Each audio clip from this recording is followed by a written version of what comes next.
ہوا تو میں تمہیں جان سے مار ڈالوں گا۔ سلطان عالم شاہ اپنی اسی امپورٹنٹ میٹنگ کے لیے جا رہا تھا جو حادثے کی وجہ سے وہ چھوڑ کر آئے تھے۔ وہ ہاسپٹل میں اپنے 2-3 گارڈز کو شمل خان اور امشان خان کی سیفٹی کے لیے ان کے کمرے کے باہر کھڑا کر کے فرجاد کو سختی سے ہدایت دے رہے تھے۔ جی باس، آپ بے فکر ہو کر میٹنگ اٹینڈ کریں، یہاں میں دیکھ لوں گا، فرجاد نے ان سے کہا۔ اگر چھوٹی سی بھی غلطی ہوئی فرجاد تو میں نہیں چھوڑوں گا تمہیں، انہوں نے ترچھی نگاہوں سے فرجاد کی جانب دیکھتے ہوئے کہا۔ فرجاد ان کے اس طرح دیکھنے پر صرف ڈر کر رہ گیا۔ نہیں باس، کوئی غلطی نہیں ہوگی، فرجاد نے سخت ہڑبڑاتے ہوئے کہا۔ گڈ بوائے، انہوں نے اسے کندھے کو زور سے دباتے ہوئے اسے شاباشی دیتے ہوئے کہا۔ فرجاد ان کی بھارے ہاتھ کو اپنے کندھے پر دباؤ بڑھتے ہوئے دیکھ کر اپنے کندھے کو ٹوٹتے ہوئے محسوس کرنے لگا۔ تھینک یو باس، فرجاد نے ان کے پیچھے ہٹتے ہی اپنے کندھے کو پکڑتے ہوئے کہا تو وہ سر ہلاتے ہوئے اسے کچھ بھی کیے بغیر شمل خان کے روم کی جانب دے بڑھے۔ کن سوچوں میں گم ہو شمل خان؟ وہ روم میں داخل ہوئے تو شمل خان کو کسی سوچ میں ڈوبے دیکھ کر وہ بیڈ کی جانب بڑھے اور سامنے رکھی کرسی کھینچ کر اس پر بیٹھ کر انہیں اپنی جانب متوجہ کرتے ہوئے بولے، تمہاری اور ام کے درمیان بنے اس پاکیزہ رشتے کی سوچوں میں گم ہوں۔ شمل خان نے نظر چھت کی جانب سے ہٹا کر سامنے بیٹھے سلطان عالم شاہ کی جانب دیکھتے ہوئے کہا۔ کیوں؟ ہمارے رشتے کے متعلق کیوں سوچ رہے ہو؟ اتنا مت سوچو ورنہ تمہاری حالت اور بھی زیادہ بگڑ جائے گی۔ تم اس طرح صرف امشال کے بارے میں سوچو، اگر تمہیں کچھ ہو گیا وہ ٹوٹ جائے گی، انہوں نے سنجیدگی سے کہا۔ شمل خان آج پہلی بار اسے غور سے ایسے دیکھنے لگے۔ خوبصورت سیاہ آنکھیں، کھڑی مغرور ناک، سیاہ سلکی بال اور سیاہ سرمئی گھنی مونچھیں جو انہیں 30 سال سے کم عمر دکھا رہے تھے۔ سلطان عالم شاہ، اب تم مجھے احترام سے بلایا کرو، اب تم میرے دوست کے ساتھ میرے داماد ہو، شمل خان نے ماضی کی ایک بات کو سوچتے ہوئے مسکرا کر کہا۔ ہوں تو اب یار سے تمہیں سسر سمجھنا شروع کر دوں۔ شمل خان، تم یہ چاہتے ہو مگر یہ رشتہ ابھی ایکسپیکٹ نہیں پا رہا، وقت لگے گا اور میری اندر وہ فیلنگز ڈیولپ ہوں گی نا، تب میں تمہیں سسر کی نظر سے ضرور دیکھوں گا۔ ابھی تم یہ مجھ سے امید مت کرنا، میں نے تمہاری بات صرف اپنی امسال بیبی کی سیفٹی کے لیے مانا ہے، انہوں نے سنجیدگی سے کہا۔ ہاں، میں یہ کیسے بھول گیا کہ یہ رشتہ تو ایک سیفٹی زون ہے۔ اگر ان جاہل لوگوں کے اندر تھوڑی سی عقل ہوتی تو آج سلطان نہ تمہیں نہ ہمیں اور نہ ہی کو یہ دین دیکھنا پڑتا۔ یار تم اس طرح سے امشال سے نظریں چرا رہے ہوتے ہو، شمل خان نے نم آواز میں کہا۔ سلطان عالم شاہ اس کی بھاری آواز پر اوپر نظریں اٹھا کر ایسے دیکھنے لگے جو بنا آواز کے رو رہے تھے۔ پلیز شمل خان، ان سب باتوں کو بھول جاؤ، وہ گزری باتیں ہیں جنہیں سوچ کر کیوں خود کو جلا رہے ہو اور اپنی صحت خراب کر رہے ہو، انہوں نے ایک ہاتھ سے ان کا ہاتھ اپنے ہاتھ میں پکڑا اور دوسرے سے ان کے آنسو صاف کرتے ہوئے کہا۔ شمل خان ان کی بات پر خود کو خوش قسمت سمجھنے لگے کیونکہ اللہ نے ان کی زندگی میں سلطان کی صورت میں ایک مخلص دوست، ایک مخلص بھائی بھیجا ہے۔ مزمل خان ہاسپٹل کے باہر سلطان عالم شاہ پر نظر رکھے ہوئے تھا۔ جب اس نے ہاسپٹل سے اسے فرجاد کے ساتھ باہر نکلتے ہوئے دیکھا تو وہ اپنے آدمیوں کو اشارہ کرتے ہوئے ہاسپٹل کی جانب بڑھا۔ اس لڑکی کو ڈھونڈو، مجھے ہر حال میں آج ہی چاہیے، ایک ایک کمرے کی تلاشی لو، وہ آج بچنی نہیں چاہیے۔ اپنے آدمیوں کو حکم دیتے ہوئے وہ خود بھی ہاسپٹل کے ایک ایک کمرے میں تلاشی لینے لگا۔ خان، وہ لڑکی یہاں نہیں ہے، ایک آدمی نے سامنے کھڑے کمرے میں دیکھا تو اسے وہاں امشال نہیں ملی تو وہ مزمل خان کے پاس آ کر بولا، یہاں بھی نہیں ہے خان، ایک اور آدمی نے کہا تو مزمل خان سخت پریشانی سے سامنے رکھی کرسی پر جا کر بیٹھ گیا۔ میرا دم گھٹ رہا ہے، مجھے ٹیرس پر لے چلو۔ امشال جو نرس کے ساتھ اپنے کمرے کی طرف آ رہی تھی، سامنے کرسی پر مزمل خان کو دیکھ کر وہ خوفزدہ ہو کر اس نرس کو وہاں سے چلنے کے لیے کہنے لگی۔ اوکے میم، نرس نے کہا۔ وہ اسے پکڑتے ہوئے اب اسے لیے ٹیرس کی جانے والے رستے کی جانب بڑھی۔ اسے ڈھونڈو، اس سلطان نے ان دونوں باپ بیٹی کو اسی ہاسپٹل میں چھپایا ہے، اگر وہ دونوں مجھے نہیں ملے تو میں تم سب کی جان لے لوں گا، مزمل خان نے غصے سے کھڑے ہوتے ہوئے اپنے سبھی آدمیوں کو دھمکاتے لہجے میں کہا۔ وہ امشال کی یہاں موجودگی نہ پا کر ڈر و خوف کی وجہ سے نیم پاگل ہو گیا تھا۔ مزمل خان دوسرے فلور پر جب اپنے آدمیوں کے ساتھ آیا تو سامنے کھڑے 2 گارڈز کو ایک کمرے کے دروازے پہ کھڑے دیکھ کر وہ رک گیا۔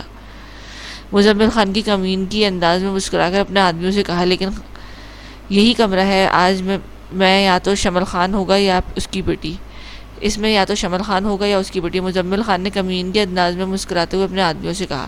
لیکن خان، ہم اندر کیسے جائیں گے؟ اس سلطان کے تو گارڈز کھڑے کر دیے ہیں، ایک آدمی نے گارڈز کی جانب دیکھتے ہوئے مزمل خان سے کہا۔ ان کو راستے سے ہٹانا مزمل خان کے لیے بے حد آسان ہے، مزمل خان نے کہا اور اپنا ریوالور نکال کر ان دونوں گارڈز کی جانب بڑھا۔ ان کے سروں پر ریوالور سے مار کر بے ہوش کر کے وہ دروازہ کھول کر کمرے کے اندر داخل ہوا۔ سلام چاچا جان۔ کمرے میں داخل ہو کر وہ سامنے رکھی کرسی پر بیٹھتے ہوئے اس نے کمینگی انداز میں شمل خان کو سلام کیا۔ تم کیسے آئے؟ شمل خان مزمل خان کو دیکھ کر سخت گھبرائے ہوئے بولے۔ دروازے سے چچا جان۔ دروازے کی جانب اشارہ کرتے ہوئے مزمل خان نے طنزیہ انداز میں کہا۔ یہاں سے چلے جاؤ مزمل خان، اگر تمہیں سلطان نے یہاں دیکھ لیا نا تو یہاں خون خرابہ ہو جائے گا۔ اب میں کسی کا بھی خون بہتا ہوا نہیں دیکھنا چاہتا، تھک گیا ہوں تم لوگوں کی جاہلیت کو سہتے سہتے۔ شمل خان نے غصے سے کانپتے ہوئے کہا۔ جاہلیت قدر کے غصے کو بھی اس جاہلیت کہو گے؟ آپ جاہلیت کہو گے؟ چچا جان آپ بھی اچھے سے جانتے ہیں کہ خون خرابہ کس وجہ سے ہو رہا ہے۔ اگر آپ اب اور خون بہاتے ہوئے دیکھنا نہیں چاہتے تو اپنی بیٹی کو ہمارے حوالے کر دیں، یہ خون بہنا بند ہو جائے گا خود بخود۔ مزمل خان نے شدید غصے کے ساتھ سامنے رکھے ٹیبل پر سے فروٹ باسکٹ کو ہاتھ مار کر گراتے ہوئے غرا کر کہا۔ یہ غصہ تم لوگوں کی جاہلیت کی وجہ سے ہے، اس وجہ سے نہیں جس وجہ کو وجہ بنا کر تم لوگوں نے میرے پورے خاندان کو مار ڈالا ہے۔ میں اپنی بیٹی کو تم لوگوں کے حوالے نہیں کروں گا، میں مر جاؤں گا لیکن اپنی بیٹی کو تم جیسے جاہل لوگوں کے ہاتھوں نہیں دوں گا۔ شمل خان نے سرخ آنکھوں سے اسے دیکھتے ہوئے کہا۔ ٹھیک ہے چچا جان، میں آپ کی خواہش ابھی پورا کرتا ہوں۔ مزمل خان نے ان کے سر سے نیچے سے تکیہ نکالتے ہوئے سرد لہجے میں کہہ کر وہ تکیہ ان کے پورے چہرے پر رکھ کر زور سے دبایا تو شمل خان تکیہ منہ ناک پر رکھنے کی وجہ سے اپنی سانسوں کو بند ہوتا ہوا محسوس کرنے لگے۔ امشال ٹیرے سے نیچے خوف کے مارے میں دیکھ رہی تھی۔ وہ اس وقت چلا بھی نہیں سکتی تھی کہ نرس کو اس کے نیچے اپنے آغا خان کے روم کی جانب بھیجا تھا پتہ کرنے کے لیے۔ اس وقت ہلکی بوندا باندی ہو رہی تھی اور وہ سردی اور خوف سے بری طرح لرز رہے تھے۔ پلیز آغا جان کی حفاظت کرنا، اس دنیا میں آپ کے اور سلطان کے سوا کوئی نہیں میرا، آپ ان کی حفاظت کرنا اللہ۔ وہ سیاہ بادلوں میں گرے آسمانوں کی طرف دیکھتے ہوئے رو کر کہنے لگی۔ لیکن شاید آج اس کی دعا کی قبولیت کی گھڑی نہیں تھی، آج قدرت کا کچھ اور فیصلہ تھا۔ امشال میم نرس نیچے سے ہانپتی ہوئی آئی تو گھبراتے ہوئے اس سے کہنے لگی کہ کیا ہوا ہے نیچے؟ امشال اس کی اڑی رنگت دیکھ کر سخت گھبرائی ہوئی اس سے پوچھنے لگی۔ وہ نیچے گارڈز بے ہوش پڑے ہیں، نرس نے کہا تو نرس کی بات پر امشال کے چہرے کی رنگت اڑنے لگی۔ گارڈ بے ہوش پڑے ہیں آغا جان، وہ کیسے ہیں؟ آپ نے انہیں دیکھا؟ وہ سخت پریشانی سے اپنے باپ کے بارے میں نرس سے پوچھنے لگی۔ وہ کمرے کے باہر بڑی بڑی رائفل پکڑے لوگ کھڑے تھے، اسی لیے میں وہاں نہیں گئی، نرس نے ڈرتے ہوئے کہا۔ اتنے بڑے ہاسپٹل میں رائفل پکڑے اتنے سارے لوگ اندر کو آتے ہوئے کسی نے دیکھا نہیں کیا؟ جو یہاں اپنی خاموشی سے اس وقت 2 جانوں کو خطرہ ہے اور تم لوگوں کا ہاسپٹل اسٹاف چپ ہے۔ وہ شدید پریشانی سے نرس سے بولی۔ امشال میم رات کے 4 بج رہے ہیں، شاید کسی نے انہیں اندر آتے ہوئے نہ دیکھا ہو، آپ ٹینشن نہ کریں، آپ ایک کام کریں، میرے موبائل سے سلطان کو فون کریں اور اس بارے میں انہیں بتائیں۔ نرس نے اپنے موبائل ان کی جانب بڑھاتے ہوئے کہا تو اس نے جھپٹتے ہوئے اس کا موبائل فون لیا اور نم آنکھوں کو اسکرین پر مرکوز کر کے ان کا نمبر ملا کر فون اس نے کان سے لگایا۔ ہیلو کون؟ دوسری طرف سے انہوں نے ان نمبر کو ان نون نمبر دیکھ کر جلدی فون ریسیو کر لیا تھا۔ وہ لوگ واپس آ گئے ہیں۔ امشال دوسری طرف سلطان عالم شاہ کی آواز سنتی روتی ہوئی ان سے کہنے لگی۔ اسٹاپ امشال، رونا مت، اور اب اس وقت کہاں ہو تم؟ آغا جان وہ ٹھیک تو ہے نا؟ سلطان عالم شاہ جو میٹنگ روم سے باہر نکل رہا تھا اس کی بھیگی آواز سن کر وہ اسے رونے سے منع کرتے ہوئے کہنے لگا۔ اس وقت میں ٹیرس میں چھپی ہوں اور نرس نے کہا ہے آغا جان کے روم کے باہر کھڑے گارڈز بے ہوش ہیں، مجھے بہت ڈر لگ رہا ہے، آپ پلیز جلدی سے آ جائیں، وہ لوگ میرے آغا جان کو مار دیں گے۔ وہ روتی ہوئی بولی۔ سلطان اس کے رونے پر اپنے دل میں درد اٹھتے ہوئے محسوس کرنے لگا۔ میں آ رہا ہوں امشال، تم نیچے مت جانا، وہیں رہنا اور پلیز رونا مت، بس دعا کرنا، اس وقت دعا کی ضرورت ہے شمل خان کو، وہ لوگ میری غیر موجودگی میں کچھ بھی کر سکتے ہیں۔ اچھا میں فون رکھتا ہوں، تم وہیں رہنا، نیچے مت کرنا، اوکے؟ سلطان عالم شاہ نے اسے سمجھاتے ہوئے کہا۔ نہیں آپ فون مت رکھیں، پلیز مجھ سے بات کرتے رہیں، مجھے بہت ڈر لگ رہا ہے، اگر ان لوگوں نے ہمیں مار دیا تو؟ امشال نے تڑپتے ہوئے کہا تو اس کی موت کا سن کر اپنے پورے وجود میں سنسنی خیز لہر اٹھتی ہوئی محسوس کرنے لگا۔ بی بریو امشال، کچھ نہیں ہوگا، جب تک میں ہوں نا وہ لوگ تم لوگوں کو میری نگاہ سے بھی دیکھنا پسند نہیں کریں گے۔ وہ فون کان سے لگائے اس سے بات کرتے ہوئے اسے کنسول کرنے لگے۔ بلڈنگ کی سیڑھیاں تیزی سے پھلانگ رہے تھے، پریشانی ان کے سفید خوبرو چہرے سے رقم تھی۔ وہ جب بلڈنگ سے باہر نکلے تو اپنے گارڈ کی جانب بڑھے اور گاڑی سٹارٹ کر کے روڈ پر ڈال کر آج زندگی میں پہلی بار فاسٹ ڈرائیونگ کرنے لگے۔ فرجاد تم کہاں مر گئے تھے؟ ہاں اگر شمل خان اور امشال کو کچھ ہوا نا تو میں تم لوگوں کو ختم کرنے سے پہلے تمہاری جان لوں گا۔ وہ ہاسپٹل کے پاس اپنی گاڑی روک کر دروازہ باہر دروازہ کھول کر سامنے کھڑے پریشان فرجاد کی جانب بڑھے، اسے کالر سے پکڑ کر اس کے چہرے پر گھوسے مارتے ہوئے غراتے ہوئے بولے، باس میں آپ کو باہر چھوڑنے گیا تھا تب یہ لوگ آئے تھے شاید۔ فرجاد اسے اوپر آنے والے سلطان کے روم میں دیکھ کر سخت ڈرتے ہوئے بولا، باس آپ اندر نہیں جا سکتے، وہ لوگ ان لوگوں نے دوسرا فلور اپنے قبضے میں لیا ہے، ان کی صرف ایک ڈیمانڈ ہے، انہیں امشال میم چاہیے۔ اس کی بات پر وہ اسے چھوڑ کر غصے سے ہاسپٹل کی جانب بڑھے۔ اس سے پہلے وہ اندر داخل ہوتے پیچھے سے فرجاد نے آ کر انہیں پکڑنے کے ہوئے کہا، مجھے روکو گے تم؟ اس کی بات سنے بغیر غصے سے انہوں نے مڑ کر اس کے پیٹ پر مکہ مارتے ہوئے غراتے ہوئے، یس باس، کیونکہ اس وقت میرے اندر خطرہ ہے، اگر مجھے آپ کو روکنے کے لیے آپ سے لڑنا بھی پڑا تو میں آپ سے لڑوں گا، لیکن آپ کو اندر جانے نہیں دوں گا۔ فرجاد نے اب بنا ڈرے ان سے کہا، خطرہ مجھے نہیں، اندر موجود میرے دو عزیز لوگوں کو ہے، اور تم چاہتے ہو میں اس وقت انہیں اس حال میں چھوڑ کر یہاں بیٹھ کر صرف تماشا دیکھوں؟ ہٹو سامنے سے، میں اندر جاؤں گا، انہیں اس وقت میری ضرورت ہے۔ انہوں نے فرجاد کو جو ان کے آگے کھڑا تھا اس سے گھورتے ہوئے کہا، سلطان۔ تبھی اوپر ٹیرس سے امشال کی چیخ سن کر وہ دونوں اوپر سر اٹھا کر دیکھنے لگے، جہاں مزمل خان امشال کو ہاسپٹل کی بلڈنگ کے نیچے کی جانب جھکائے ہوئے سلطان عالم شاہ کی جانب فتح مند نظروں سے دیکھ رہا تھا۔ سلطان مجھے بچائیے! امشال نیچے جھکنے کی وجہ سے انہیں دیکھتی زور زور سے چیختے ہوئے کہنے لگی، تم ہو دی گریٹ سلطان عالم شاہ۔ مجھے لگا ایک دمدار قسم کا انسان ہوگا یہ سلطان، مگر تم تو ایک ڈرپوک قسم کے انسان نکلے۔ دیکھو، اپنی آنکھیں کھول کر دیکھو، میں کیسے تمہارے سامنے اس ڈائن کو یہاں سے نیچے پھینکوں گا، اور میں دیکھتا ہوں دی گریٹ سلطان عالم شاہ آج اپنے ساتھ کیسے بچاتا ہے ان دونوں باپ بیٹی کو۔ مجھے لگتا ہے چاچا اندر کمرے میں پھانسی لگا کر خودکشی کرنے کی کوشش کر رہا ہوگا، یا پھر ہو سکتا ہے میری دھمکی نے انہیں خودکشی کرنے پر مجبور کر دیا ہو۔ اگر ایسا ہوا نا تو تمہارا پیارا دوست وہ تو مر جائے گا، اور اگر تم اسے بچانے جاؤ گے تو میں اس چڑیل کو یہاں سے پھینک کر اپنے گاؤں کو اس بلا سے نجات دلا دوں گا۔ فیصلہ کر لو، آج تم کسے بچانا چاہتے ہو، اسے یا شمل خان کو؟ مزمل خان نے ہنستے ہوئے طنزیہ انداز میں بلند آواز میں کہا۔ سلطان عالم شاہ اس کی بات پر غصے سے اپنی مٹھیاں کھسنے لگے۔ کر لیا میں نے فیصلہ، آج مجھے کسے بچانا ہے اور کسے مرنا ہے۔ سلطان عالم شاہ نے سخت نظروں سے اوپر کی طرف دیکھتے ہوئے سرد لہجے میں کہہ کر اپنے قدم ہاسپٹل کے داخلی دروازے کی جانب بڑھائے، چھوڑ دو امشال کو، ورنہ تمہاری حالت ایسی کر دوں گا کتوں کو بھی تمہاری ہڈیاں نصیب نہیں ہوں گی۔ ٹیرس پر پہنچتے ہی انہوں نے شدید غصے سے مزمل خان کی جانب دیکھتے ہوئے برفیلے لہجے میں کہا، دی گریٹ سلطان عالم شاہ، تمہاری خواہش بہت مہنگی ہے، سوچ لو، کیونکہ اگر میں نے اس ڈائن کو چھوڑ دیا تو تم ساری زندگی پچھتاؤ گے۔ مزمل خان امشال کو ٹیرس سے نیچے جھکا کر کھڑا تھا اور اس کی آواز پر پیچھے مڑا اور اسے طنزیہ نظروں سے دیکھنے لگا، تم ایسے نہیں مانو گے نا کمینے انسان، ٹھیک ہے میں تمہیں اپنے طریقے سے سمجھاتا ہوں۔ سلطان عالم شاہ نے کہہ کے اپنے قدم بنا خوف کے اس کی جانب بڑھائے، آگے مت بڑھنا ورنہ گولی چلا لوں گا۔ مزمل خان نے انہیں اپنی جانب بڑھتا دیکھا تو ڈر کے مارے اپنا ریوالور نکال کر امشال کی کنپٹی پر رکھتے ہوئے انہیں دھمکاتے ہوئے بولا، اگر تمہارے ریوالور سے ایک بھی گولی نکلی تو تمہارے پورے جسم پر گولیوں کی برسات کر دوں گا۔ سلطان عالم شاہ نے کنپٹی پر رکھے ریوالور کو دیکھ کر غضبناک لہجے میں بولے۔ مزمل خان نے اسے قدموں کو اپنی جانب اس طرح بڑھتے ہوئے دیکھا تو خوف سے امشال کو دور دھکیل کر اس نے اپنا ریوالور کا رخ سلطان عالم شاہ کی جانب کیا۔ سلطان عالم شاہ، رک جاؤ ورنہ میں تم پر گولی چلا دوں گا۔ مزمل خان اس کی قہر برساتی آنکھوں میں آگ کے شعلے دیکھ کے اپنے پورے وجود میں سنسنی خیز لہر دوڑتے ہوئے شدت سے محسوس کرنے لگا۔ سلطان عالم شاہ کے قدموں کو اس کی کھوکھلی دھمکیوں نے بھی نہیں روکا اور وہ اسی طرح چہرے پر سختی سجائے اس کی جانب بڑھ رہے تھے کہ تبھی خوف و دہشت کی مارے مزمل خان نے ان پر گولی چلا دی جو سیدھا جا کر ان کے بائیں کندھے کو چھو کر گزری۔ سلطان امشال جو مزمل خان کے دھکا دینے کی وجہ سے نیچے گری خوف سے ان دونوں کی جانب دیکھ رہی تھی، سلطان کی گولی لگتے ہوئے دیکھ کر وہ تڑپ کر چیخی۔ سلطان عالم شاہ گولی لگنے کی وجہ سے ایک لمحے کو ٹھہر گئے، مگر ان کے سر پر تو جنون سوار تھا۔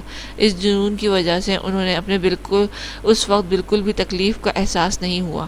اگر کوئی احساس انہیں پاگل کر رہا تھا تو وہ اس وقت تھا مزمل خان کو اپنے ہاتھوں جان لیوا موت جس نے انہیں خونخوار بنا دیا تھا، اور اپنے خون کو بہنے سے روکنے کے لیے اپنے کندھے کو سختی سے اپنے ایک ہاتھ سے دبا کر اپنے قدموں کو آگے کی جانب بڑھانے لگے۔ مزمل خان انہیں گولی لگنے کے باوجود بھی اپنی جانب بڑھتے ہوئے دیکھ کر بری طرح سے لرز اٹھا۔ رک جاؤ سلطان، ورنہ اب میں تمہاری کنپٹی پر نشانہ لگاؤں گا۔ وہ اپنی ریوالور کا رخ پھر سے ان کی جانب کرتے ہوئے لرز کر کہنے لگا، سلطان میں ٹھیک ہوں، آپ اپنے غصے پر قابو کریں ورنہ بہت برا ہوگا، وہ آپ کا خون بہت بہا رہا ہے، نیچے چلے کسی ڈاکٹر سے بینڈیج کرواتے ہیں۔ امشال مزمل خان کی بات پر ڈر کر اٹھی اور سلطان عالم شاہ کی جانب بھاگی اور انہیں پیچھے سے پکڑ کر روکتی ہوئی کہنے لگی، جو غصے سے شعلہ مکھی بنے اپنی آگ برساتی آنکھوں سے مزمل کو گھور رہے تھے۔ امشال نہیں، جب تک میں اسے جان سے نہیں مارتا میں بینڈیج نہیں کرواؤں گا، تم نیچے چلی جاؤ، ہمیں اکیلا چھوڑ دو، اس نے تمہیں ہاتھ لگا کر اچھا نہیں کیا ہے، آج اس کی موت میرے ہی ہاتھوں لکھی ہے۔ سلطان عالم شاہ نے غضبناک نظروں سے مزمل خان کی جانب دیکھتے ہوئے امشال سے کہا، نہیں، میں نہیں جاؤں گی، آپ کو لیے بغیر سمجھے میں اگر یہاں سے جاؤں گی تو آپ کے ساتھ جاؤں گی، ورنہ میں یہاں سے ہلوں گی بھی نہیں۔ سنا آپ نے سلطان، امشال نے آگے آ کر ان کے چوڑے سینے سے لگ کر ضدی لہجے میں کہا، ضد مت کرو امشال، چلی جاؤ نیچے۔ انہوں نے اسے جدا کرتے ہوئے شدید غصے سے کہا، میں نے کہا نا میں آپ کے ساتھ جاؤں گی تو آپ کے ساتھ ہی جاؤں گی، گاٹ اٹ۔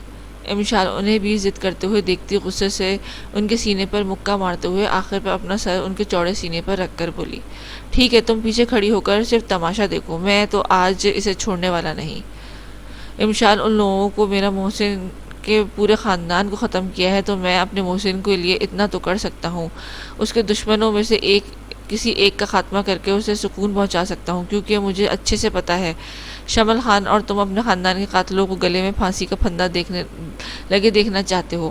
میں تم دونوں کی خواہش آج پورا کروں گا، اس کو پھانسی دے کر، تم مجھے بالکل بھی نہیں روکو گی۔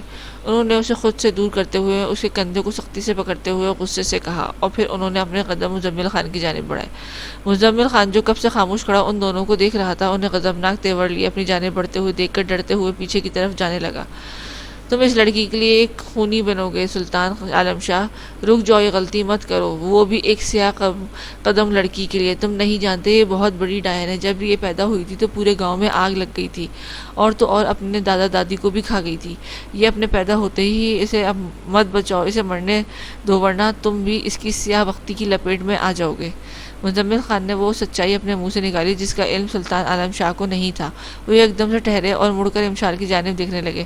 بدبخت میری امشال کو تم ہوتے ہو کتے جو آج اپنی بدنصیبی کی وجہ سے اپنی موت میرے ہاتھوں آج کے دن لکھ کر اس دنیا میں تشریف لائے تھے۔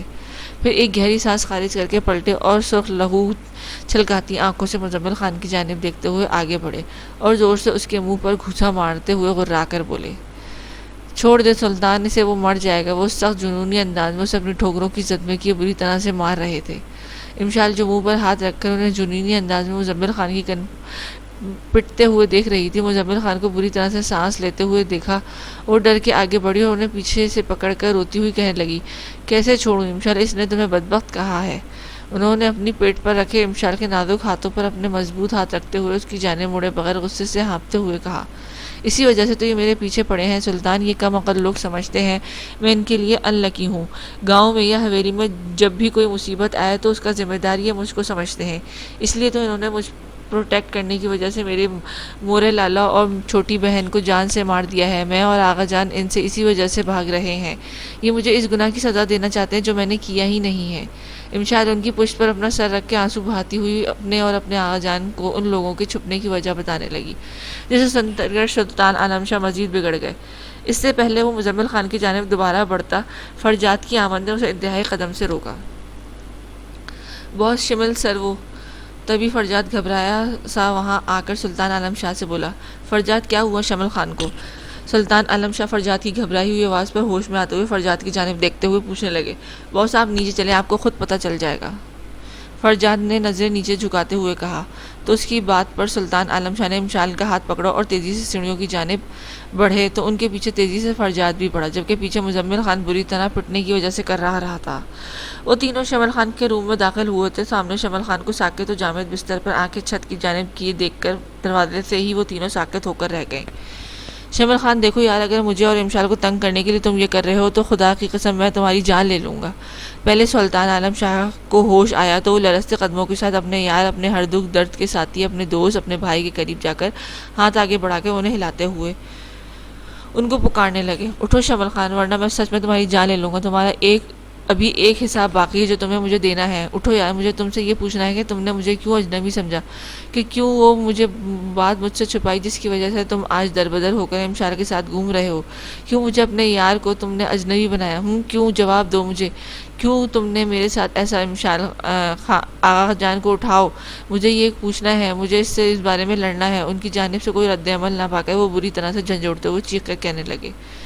امشال اپنے باپ کو ساکت دیکھ کر پھٹی آنکھوں سے انہیں دیکھ رہی تھی۔ سلطان کی چیخ پر وہ چونک کر ان کی جانب دیکھنے لگی، جو صدمے کی وجہ سے اپنے کندھے سے بہتے خون کی پرواہ کیے بغیر اپنے دوست کو بری طرح سے جھنجھوڑ کر پاگلوں کی طرح پکار رہے تھے۔